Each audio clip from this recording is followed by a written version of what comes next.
Surat Al-Imran, surat ketiga ayat 185. Kedua surat Al-Anbiya, surat ke-21 ayat ke-35. Dan surat Al-Ankabut, surat ke-29 ayat ke-57. Redaksi awal ayatnya sama, kullu nafsin dha'iqatul maut, yang artinya setiap yang bernyawa pasti akan merasakan mati. Jika di surat Al-Imran redaksinya seperti ini. A'udzubillahi minasyaitonirrajim. Kullu nafsin dha'iqatul maut wa innama tuwaffawna ujurakum yawmal qiyamah faman zuhziha 'anil nari wa udkhilal jannata faqad faz wa mal hayatud dunya illa mata'ul ghurur. Setiap yang bernyawa akan merasakan mati, dan pasti setelah itu akan diberikan, akan dicukupkan pahala-pahala untuk kamu semuanya di hari kiamat. Faman zuhziha 'anil nar, barang siapa yang dijauhkan dari neraka, wa udkhilal jannah, dan dimasukkan ke dalam surga, faqad faz, maka orang tersebut adalah orang yang bahagia. Wa mal hayatud dunya illa mata'ul ghurur, dan kehidupan dunia itu tidak lain hanyalah kesenangan yang menipu, kesenangan yang memperdaya. Lalu di surat Al-Anbiya, surat ke-21 ayat 35 sama. A'udzubillahi minasyaitonirrajim. Kullu nafsin dha'iqatul maut wa nabluukum bisyarri wal khairi fitnah wa ilaina turja'un. Setiap yang berjiwa, yang bernyawa akan merasakan mati. Wa nabluukum, dan kami akan menguji kalian. Dengan apa ujian tersebut? Kalau kita dengar ujian, biasanya cobaan ujian itu kan ya diberi sakit, diberi bangkrut, ketipu, ya, artos leungit, ya, kabogoh leungit, terus. Nah, biasanya nu berat-berat disebut ujian.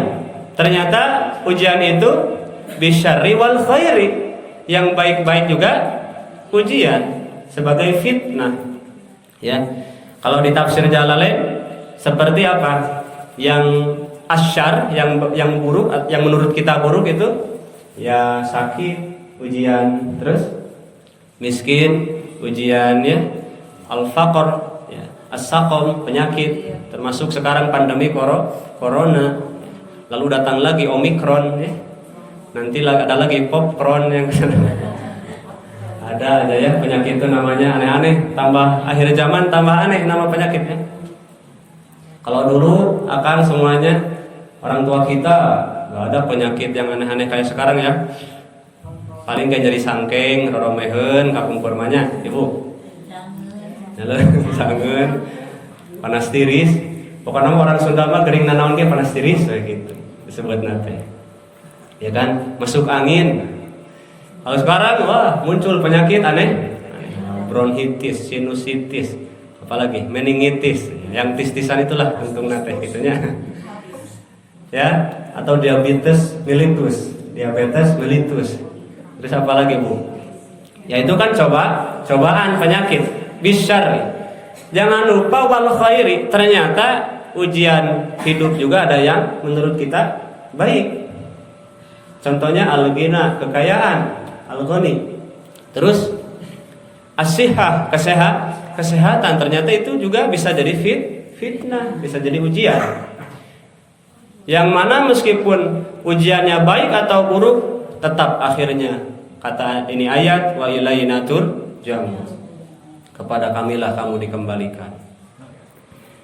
Sama di ayat surat Al-Ankabut ayat surat ke-29 ayat ke-57 sama awalnya, kullu nafsin dha'iqatul maut summa ilaina turja'un. Ini lebih singkat padat jelas ya.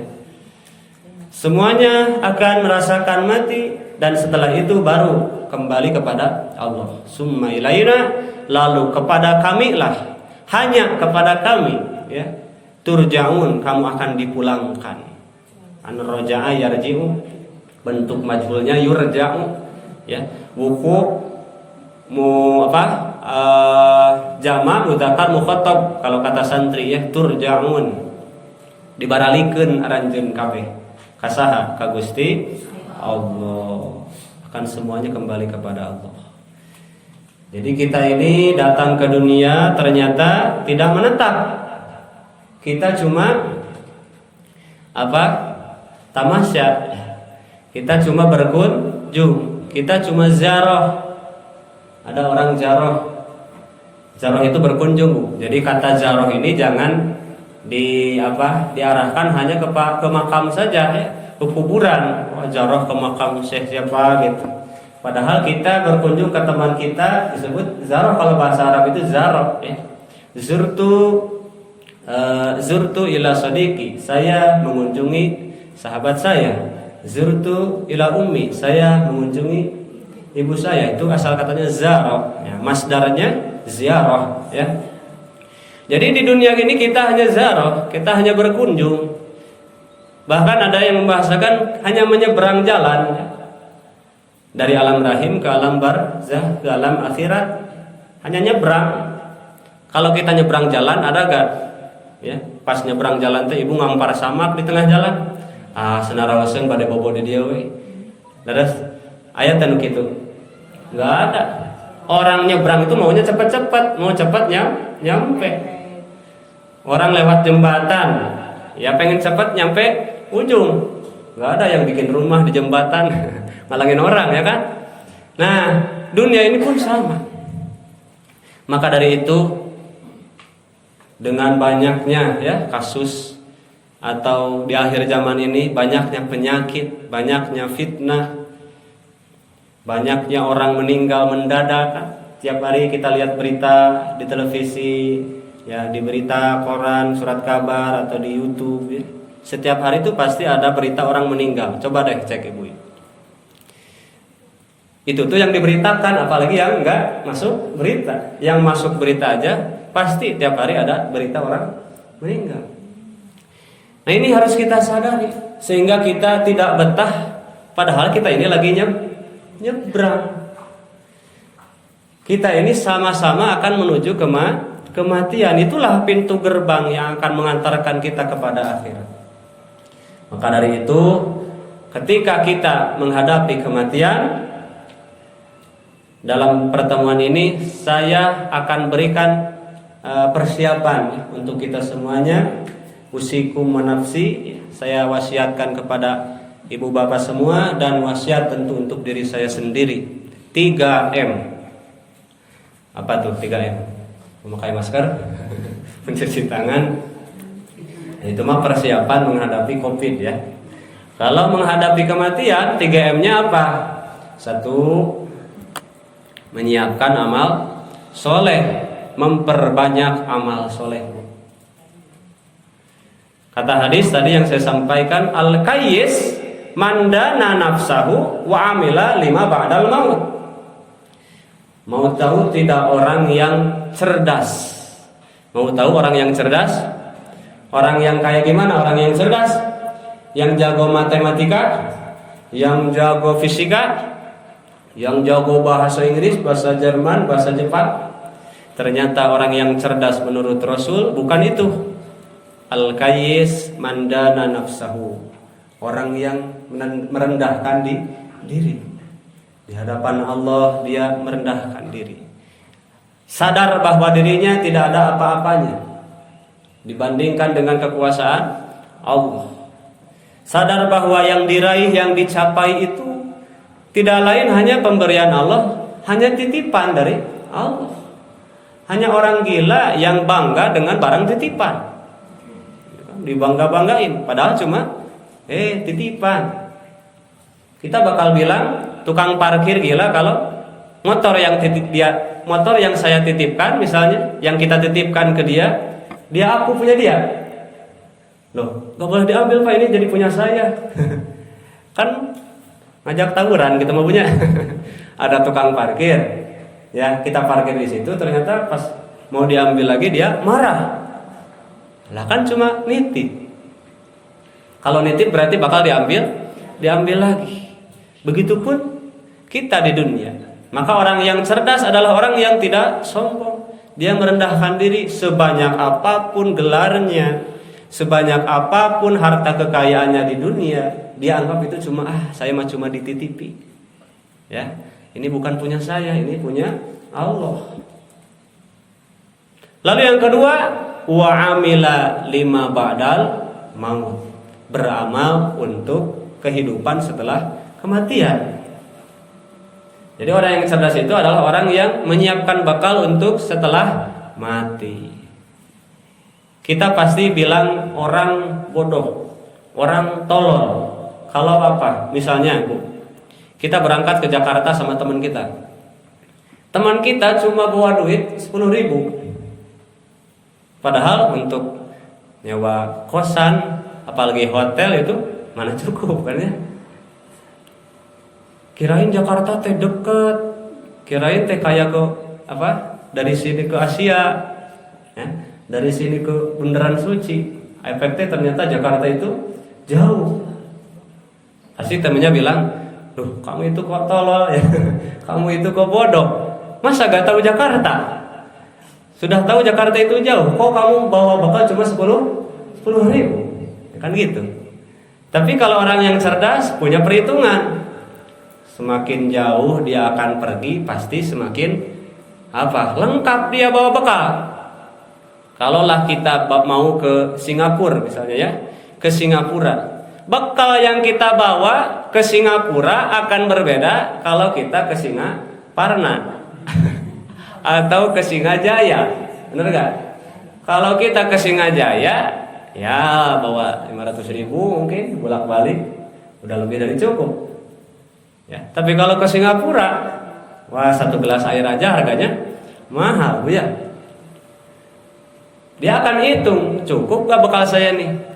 Semakin jauh, hitung jarak dulu, terus hitung nanti di sana kita mau berapa lama, benar nggak? Kalau misalnya mau buat 1 minggu, tentunya uang makan buat 1 minggu, buat nyewa hotel 1 minggu, ya kan? Itu orang cerdas. Nah kita ini udah pasti mau masuk alam akhirat, bener gak? Berapa lama itu alam akhirat? Gak ada ujungnya, selama-lamanya. Gak akan bisa balik lagi. Makanya bahasa hadisnya orang cerdas. Sebaliknya orang cerdas ya orang bodoh. Udah tahu nanti mau masuk akhirat, dia gak nyiapin bekal apa-apa, ya kan? Kayak tadi, udah tahu Jakarta itu jauh, ya, dia cuma bawa bekal uang sedikit. Udah tahu mau nginep 1 minggu, cuma bawa bekal buat 1 hari. Nah itu. Makanya sebaliknya, wal ajiz, orang yang lemah atau orang yang bodoh adalah orang yang atba'a nafsahu, orang yang senantiasa mengikuti hawa nafsunya. Ya. Dan orang yang watamanna 'ala Allah, yang selalu berangan-angan atas Allah, banyak melamun, banyak berandai-andai. Tenang, nanti Allah ampunin saya kok. Tenang, nanti Allah kan Maha Pengampun. Tapi kita sengaja buat dosa. Nah, itu bahaya ya. Jadi kalau menghadapi dosa dan maksiat harus didahulukan khauf, rasa takut. Ya. Kalau kita berbuat amal baik harus didahulukan roja, berharap. Seimbang dalam kehidupan antara berharap rahmat Allah dan takut akan siksa Allah. Cuman jangan sampai kita sengaja berbuat maksiat dengan alasan tenang, Allah mah nanti akan mengampuni, tenang nanti tinggal tobat aja gampang. Nah, itu sama dengan meremehkan. Apalagi yang tadi mengikuti hawa nafsu. Nah, kalau itu dia lebih hina dari hewan, ya. Kalau manusia sudah mengikuti hawa nafsunya, pasti dia lebih hina dari hewan. Nah itu, makanya satu, persiapan kita adalah perbanyak amal soleh. Surat Al-Kahfi ayat 110. Faman kana yarju liqa'a rabbih falyamal 'amalan shalihan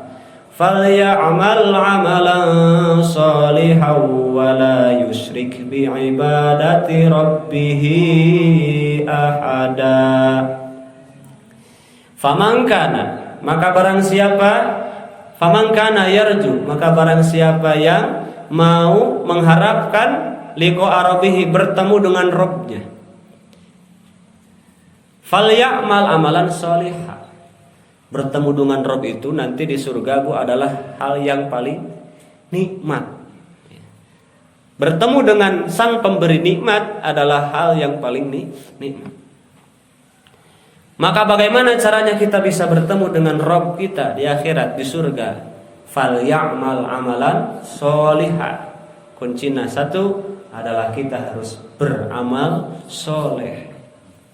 Wala yusyrik bi'ibadati rabbih ahada, dan janganlah kita termasuk orang yang musyrik.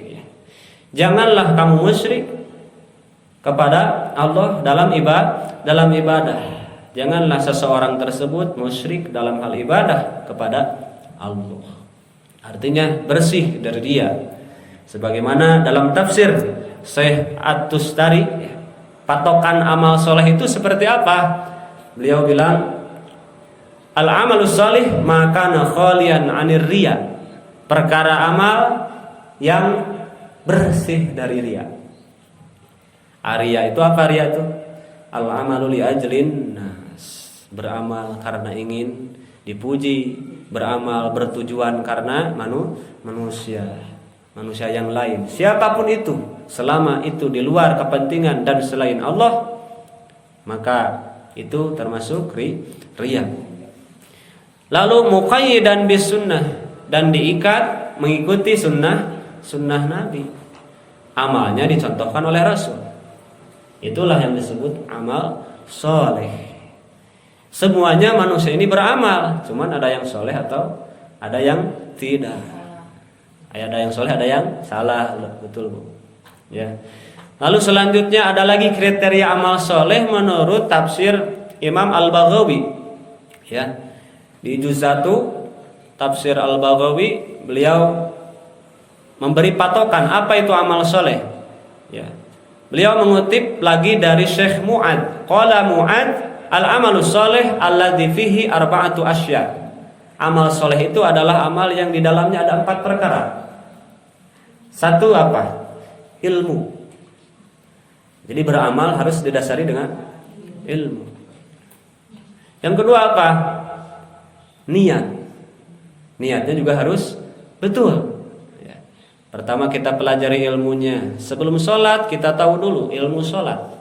Minimal rukun sholat, syarat sholat, yang membatalkan sholat. Ya, kita harus tahu. Kalau nggak tahu, ada orang kentut sholatnya masih diterusin, ya sah tidak? Tidak. Kenapa? Dia nggak tahu kentut itu membatalkan sholat, kayak gitu. Atau puasa, ya puasa. Ada yang repot, dia salah baca, ya. Ketika baca kentut itu membatalkan ibadah sholat, dia sangka kentut juga membatalkan puasa. Akhirnya dia tahan kentut dari subuh sampai maghrib. Nah kan itu kurang ilmu. Atau ada kakek-kakek di kampung, kan ibu yang batalin wudhu itu ada berapa? Ada 4 pembatal wudhu. 1, ada yang keluar dari 2 jalan, depan atau belakang, kubul atau dubur. Apapun itu membatalkan wudhu. Lalu yang kedua, ya, tadi itu apapun itu maksudnya bisa berupa benda padat, cair atau angin. Makanya kentut juga termasuk, ya.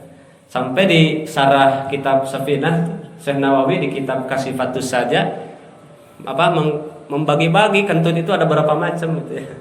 Jadi kentut pun ada ilmunya. Yang jelas kesimpulannya dari kitab itu semua jenis kentut membatalkan wudhu. Lalu yang kedua apa?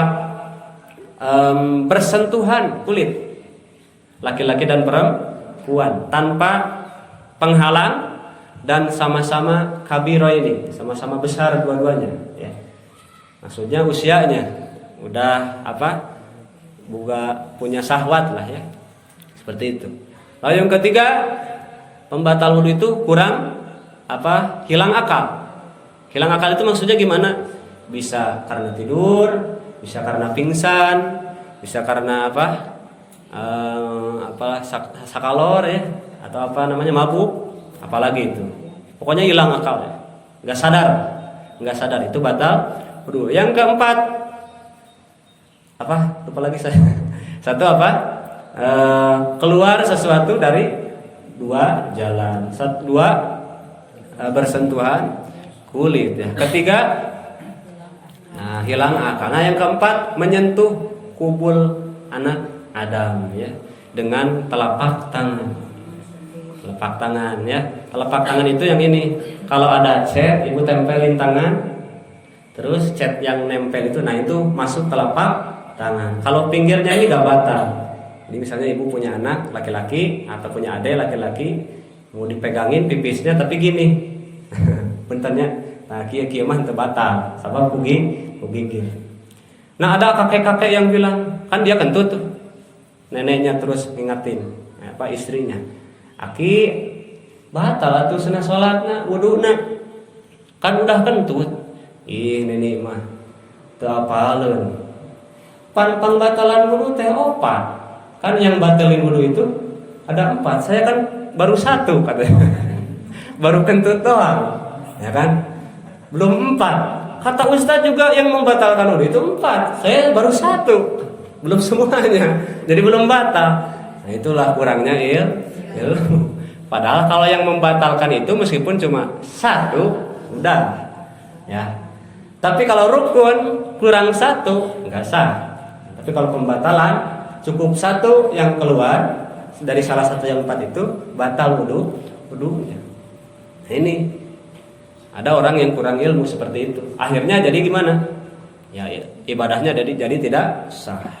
Tapi kalau kita nggak tahu dalam proses menuntut ilmu, kita kan nggak mungkin ya tahu ilmu semuanya sekaligus, betul nggak? Makanya disebutnya menuntut ilmu. Saur bahasa Sunda nuntut makan teu sekaligus leres.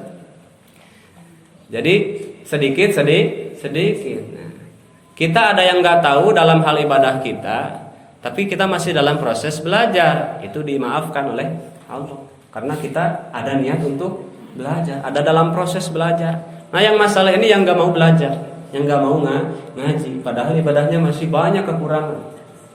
Nah itu ilmu. Yang kedua niat harus karena Allah. Yang ketiga as-sabru, sabar. Jadi dalam amal soleh itu harus mengandung sabar. Kalau nggak sabar dia akan cepat berhenti. Udah duha ini tapi gak datang rezeki ya. Udah sholat subuh di masjid berjamaah tapi tetap melarat. Nah, itulah sabarlah ya. Harus sabar. Kalau diuji dikit belum sabar, berarti amalnya belum soleh. Lalu yang keempat, ikhlas ya, harus ikhlas. Artinya tadi sebaliknya dari riya. Nah itu 4 kata Syekh Al-Baghawi mengutip perkataan Syekh Mu'ad. 4 kalau mau amal kita soleh ya.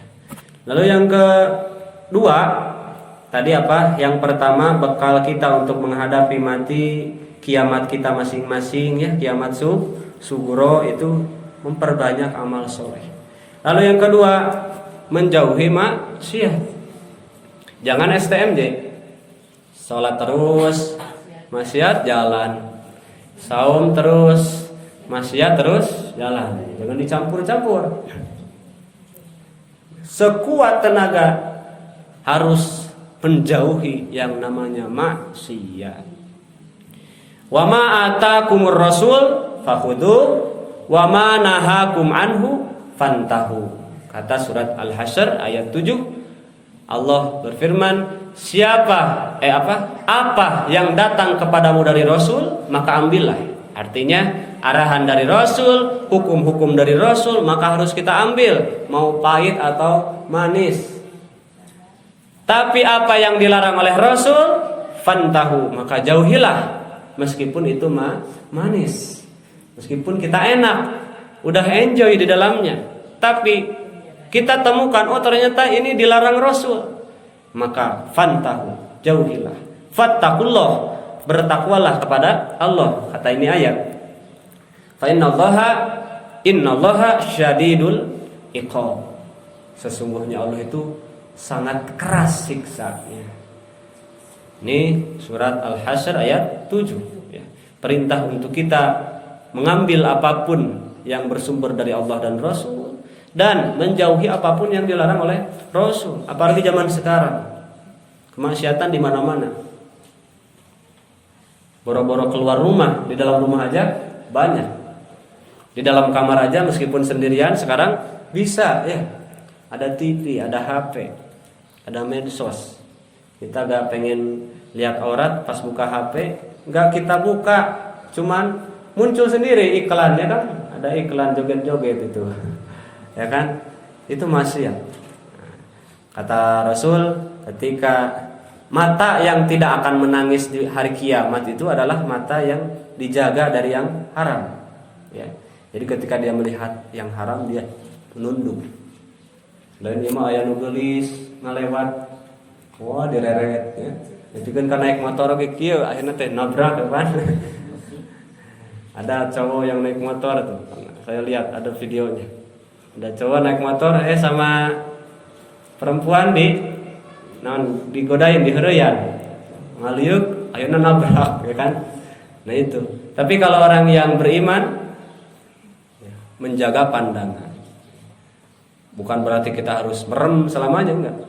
Ketika melihat langsung menunduk. Supaya apa? Tadi di saat hari kiamat nanti orang-orang menangis, orang-orang takut, dia enggak takut. Dia malah diberi ketenangan. Yang lain nangis, dia malah tenang. Karena apa? Karena di dunia dia menjaga matanya. Itu salah satunya. Ada lagi yang menangis karena dosa, itu juga sama ya. Ketika di dunianya dia menangis karena dosa, nanti di hari kiamat ya, orang-orang lain menangis, dia tenang. La khaufun 'alaihim walahum yahzanun. Makanya menghindari maksiat ini adalah cara supaya kita mendapat rahmat Allah, supaya nanti setelah mati kita mendapat kasih sayang Allah, di akhirat nanti kita masuk surga. Rasulullah yang bilang, kullu ummati yadkhulunal jannah. Apa artinya? Setiap umatku, anggota umatku, semuanya akan masuk surga. Itu janji Rasul. Semua umat Rasul akan masuk surga tanpa terkecuali. Asalnya seperti itu. Cuman nanti ada pengecualian dari Rasul ya. Illa man aba. Ya. Illa man aba. Semua umatku kata Rasul akan masuk surga kecuali orang yang tidak mau. Lah sahabat nanya, emang ada Rasul orang yang gak mau masuk surga? Ya Rasulullah, wa may ya'ba. Wahai Rasulullah, siapa orang yang gak mau masuk surga? Aneh, kok ada orang yang gak mau masuk surga? Kata Rasul, man ata'ani dakhalal jannah. Siapa yang taat kepadaku masuk surga. Wa man asani, barang siapa yang bermaksiat padaku, kata Rasul, faqad aba, maka itulah sesungguhnya dia itu tidak mau masuk surga. Jadi bahasa dari Rasul bukan siapa yang taat masuk surga, siapa yang enggak taat, siapa yang maksiat neraka, enggak gitu. Siapa yang taat masuk surga, kata Rasul. Siapa yang tidak taat, siapa yang maksiat, oh dia mah nggak mau masuk surga. Berarti kalau mau masuk surga tadi ijtanibul maksiyah, kita hindari sekuat tenaga dengan segala upaya, mastata'tum, menghindari maksiat.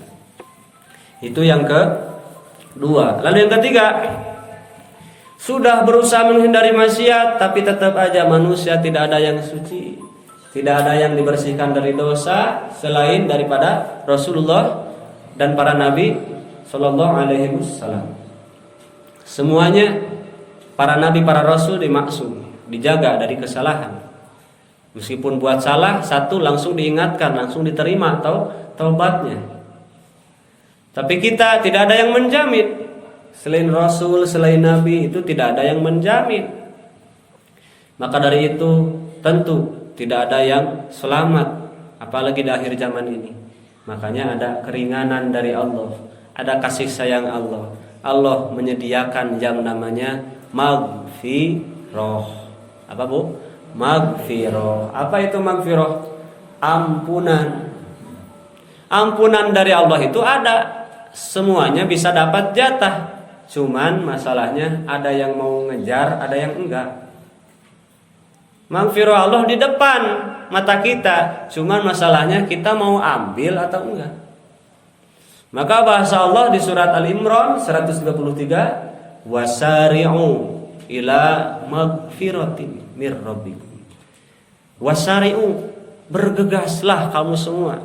Cepat-cepatan. Cepat-cepatan dapat apa? Ila maghfiratin, ya, menuju maghfirah Allah. Maghfiratin mir rabbikum, maghfirah dari Rabb kamu. Wa jannatin, dan surga. Surga yang bagaimana? Arduhas samawati wal ard, luasnya seluas langit dan bumi. Uiddat lil muttaqin, disiapkan bagi orang-orang yang bertakwa. Paling rugi orang yang udah disiapin surga seluas langit dan bumi, tapi dia gak dapat tempat satu kamar pun, ya kan? Teu kenging tempat sakamar-kamar acan di surga. Tupang kaduhungna jalmi, pangrugina jalmi. Padahal surga seluas langit dan bumi. Dia gak dapat tempat sama sekali. Karena apa? Dia tidak mau mengejar. Dia tidak mau bergegas. Hidupnya cuma santai-santai, malas-malasan, mager. Tahu mager, Bu? Malas gerak. Generasi rebahan, rebahaners ya. Ngagoler we pada melantai. Tuh, diajakin ngaji, aduh ini capek sakit kepala. Diajakin ngaji lagi sama teman yang lain, aduh saya ini ada jadwal nyusup. Diajakin lagi sama ibu yang lain, aduh ini setrikaan belum disetrika. Pas diajakin, ayo mancing, oh, siap, tunggu ya gitu. Ayo ibu shopping, saya traktir, oh, siap. Kalau ada yang gitu aja cepat, ya kan? Tapi ngajak pengajian, ngajak sholat, ngajak berjamaah, Masya Allah ya. Nah, yang beruntung itu orang yang cepat-cepatan dalam kebaikan. Salah satunya adalah bertaubat. Bertaubat itu kata Syekh Nawawi di kitab Sulamut Taufik harus waktu itu. Yajibu ala taubah fauron ya. Muslim itu wajib bertaubat seketika ketika dia berbuat salah, berbuat dosa.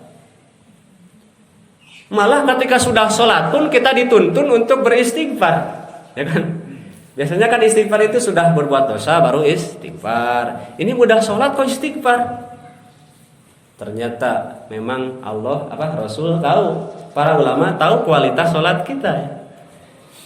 Boro-boro gak menghadap Allah, lagi sholat aja kita lupa sama Allah. Betapa hinanya kita ya.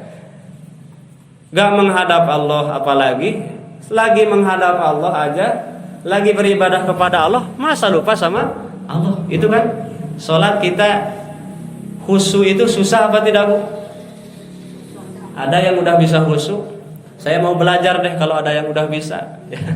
Karena meskipun ulama pun mengakui bahwa khusyuk itu sulit. Makanya khusyuk itu tidak masuk dalam rukun sholat. Kalau sholat jadi rukun, kalau khusyuk jadi rukun sholat, maka banyaklah sholat umat Islam yang tidak sah. Boro-boro sampai salam, baru Allahu Akbar aja udah kebayang macam-macam. Allahu Akbar. Aduh, tadi sendal disimpan di mana ya? Takut hilang, baru kemarin hilang, kan? Mikirin sendal. Lagi sholat mikirin sendal. Allahu Akbar. Tadi teh belanja 100.000 dapat kembalian kok 30.000 ya. Padahal tadi belanjanya 50.000. Nah, ingat sama kembalian pas sholat, Bu. Bahkan yang gak biasanya kita ingat-ingat pun jadi keingat. Kapan kita mikirin sajadah? Kapan coba? Kalau lagi sholat kita kepikiran. Allahu Akbar. Ini sajadah beli di mana ya? Empuk banget ya. Ini yang desain siapa? Jadi kepikiran. Kapan kita mikirin tulisan di baju orang? Jarang kan ya. Tapi kalau lagi sholat, makanya kalau lagi sholat kan usahakan baju kita bersih dari tulisan ya. Ini pas lagi sholat Allahu Akbar, Jarum Super, Allahu Akbar, Wadimor, BHS, asa hayang we maca teh gitu. Tulisan baju batur teh di pikiran kan. Allahu Akbar, coblos nomor 1 ya kan. Ada baju partai, sholat pakai baju partai, Masya Allah. Nah makanya sholat pun kita banyak kekurangannya. Makanya istighfar itu harus banyak-banyak, karena kita harus tahu diri, ternyata kita banyak kurangnya. Apalagi kalau sudah jelas-jelas kita memang melakukan maksiat, cepat-cepatlah sadar. Kalau kita sadar kita sudah maksiat, terus kita tunda tobat, maka dosanya double, Bu. Dosanya double, Pak. Misalnya kita dosa habis gibah, astagfirullah tadi gibah, ya. Sadar tadi, ya Allah tadi saya gibah. Nah, tobatnya nanti aja lah, ya.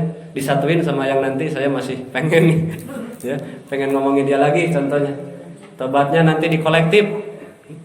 Itu dosanya jadi double. Double gimana? 1 dosa gibahnya, 2 dosa menunda tobat. Jadi nanti kalau kita tobat, mentaubati 2 dosa. 1 tobat dari dosa gibah, 2 dosa menunda-nunda tobat. Sementara kita sering menunda ya. Sementara ajal, kematian tidak ada yang tahu. Kemarin kalau tidak salah di kampung saya ada anak usia 1 tahun, malamnya itu masih main. 1 tahun lebih lah, ada 2 tahun kurang, 1 tahun 7 bulanan katanya, kata ibunya. Malamnya masih main ya. Ternyata besoknya pagi-paginya sakit, dibawa ke puskesmas, nggak kenapa-napa, Bu. Nggak diperiksa katanya, nggak dikasih obat, nggak disuntik. Cuman pas dibawa pulang meninggal. Anak 1 tahun 2 tahun kurang usianya, katakanlah 2 tahun. Itulah kematian. Padahal saya lihat, ya Allah ini anak lagi lucu-lucunya ya. Saya juga punya anak, usianya masih seumuran sama dia. Itulah pelajaran dari kematian. Mungkin di tempat masing-masing kita juga ya, kita sering melihat, sering menyaksikan bagaimana orang yang tadinya yang bulan lalu mungkin masih sama-sama kita, sekarang udah nggak ada. Ada, Bu. Tahun lalu dia masih sama kita, sekarang udah nggak ada, ya kan? Jadi mau orang Islam atau orang kafir sama kematian itu semua juga yakin semuanya akan mati. Meskipun ada orang di Quran di surat Al-Baqarah, lau yu'ammaru alfasana, meskipun diberi hidup 1000 tahun, ya tetap, meskipun kayak iblis hidup sampai kiamat, tetap dia akan merasakan mati. Bahkan yang suka matiin orang, malaikat pencabut nyawa, itu pun akan mati. Dia nanti nyabut nyawanya sendiri di hari kiamat. Nanti dibangkitkan lagi sama Allah. Yang pertama siapa? Yang meniup sangka kalah ya, menghidupkan lagi semuanya. Nah seperti itu, Bu. Jadi makanya kita harus menyegerakan taubat. Kata Syekh Ahmad Ad-Dardiri dalam kitabnya Manzumah Kharidatul Bahiyah, gimana nadaumna teh? Wajadidi taubatalil auzari latai asan an rahmatil ghaffari. Wajadidi taubatalil auzari, perbaharuilah, anyar-anyar terus naon taubat dari apa? Dari al-auzar. Auzar itu dosa-dosa kita. Terus jadid. Jangan bosan bertobat, jangan bosan beristighfar. Selama setan tidak bosan menggoda, selama kita juga tidak bosan bermaksiat, gak apa-apa. Tobat lagi aja, maksiat lagi, tobat lagi. Jangan putus asa dari rahmat Allah. La tai'asan an rahmatil ghaffari. Jangan kamu putus asa dari rahmat Allah. Ya Allah, kayaknya saya udah terlalu banyak nih dosa saya, udah tanggung. Ya, jangan ada bahasa seperti itu. Selama masih ada nyawa, berarti Allah masih percaya sama kita. Masih ada waktu, ya. Yang ibu-ibu, yang bapak-bapak, terutama yang udah datang tanda-tanda kematian. Ada tanda-tanda kematian. Dulu ada katanya nabi yang di kitab Mukashafatul Qulub kalau tidak salah. Ada nabi yang callingan sama malaikat.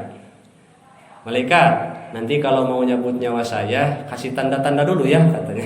Gitu. Nanti saya siap-siap. Ya. Akhirnya pergi lagi malaikatnya. Suatu waktu datanglah malaikat mau nyabut nyawa. Wahai Nabi Allah, sekarang saatnya kamu mati. Loh, katanya mau kasih tanda-tanda dulu. Apakah kamu tidak sadar tanda-tanda itu sudah ada? Apa itu tanda-tandanya? Ketika badan udah mulai lemah, ya, tulang udah mulai keropos, kulit udah mulai keriput, rambut udah mulai beruban. Udah ibu semuanya, udah tinggal nunggu bu. Mau apa lagi? Ya kan? Bener nggak? Mau muda lagi nggak bisa. Mau ke dokter manapun, mau pakai skincare apapun, nggak ada orang yang bisa bikin orang muda lagi, nggak ada. Orang kafir, orang non muslim pun mengakui semuanya, nggak ada yang bisa melawan penuaan. Makanya taubat itu, ya, kalau orang tua, orang yang sudah 40 tahun ke atas belum juga bertaubat, nah itu soal bahasa Sunda mah kacida lah, ya. Menikacida.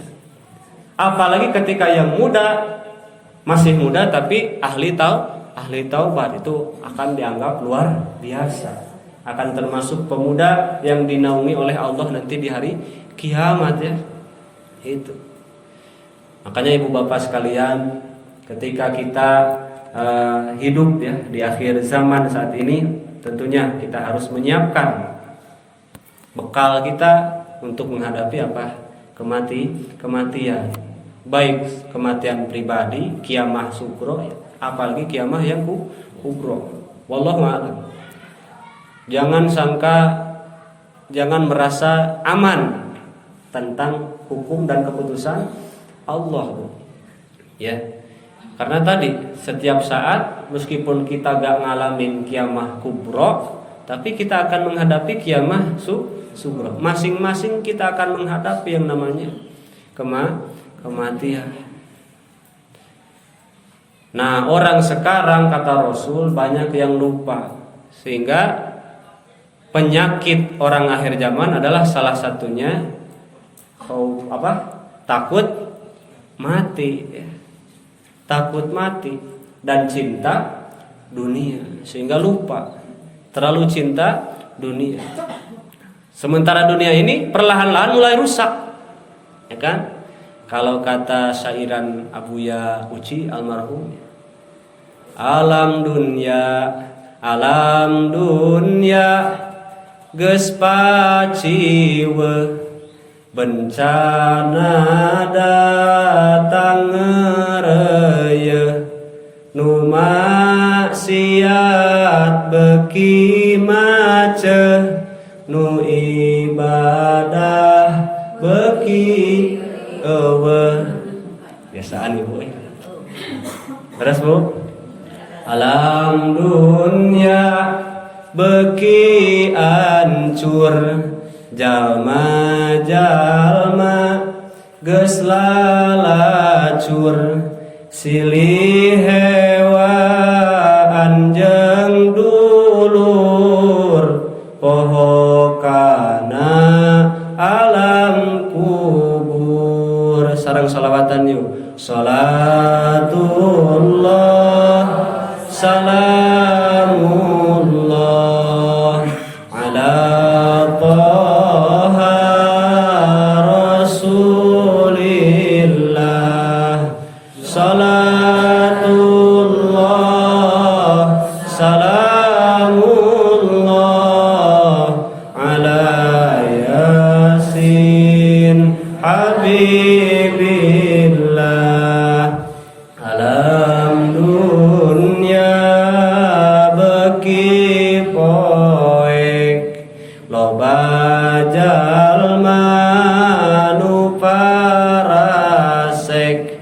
umat Islam silih ledek ka ulama wani ngadek salatullah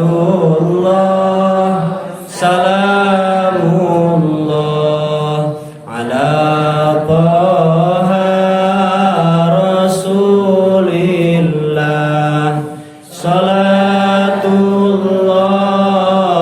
salamullah ala yasin habibillah dunya geus tereh kiamat hayu gancang geura tobat geura jauhan maksiat meh bagja dunia akhirat salatullah salamullah ala taha rasulillah salatullah salamullah ala yasin habibillah ala yasin habibillah. Para ibu bapak sekalian, itu saja mungkin yang dapat saya sampaikan. Mohon maaf bila ada salah-salah kata. Mudah-mudahan yang disampaikan menjadi wasiat nasihat bagi kita semua, menjadi ilmu yang bermanfaat. Amin ya Allah ya rabbal alamin. Akhirul kalam ala kumikum. Wassalamualaikum warahmatullahi wabarakatuh.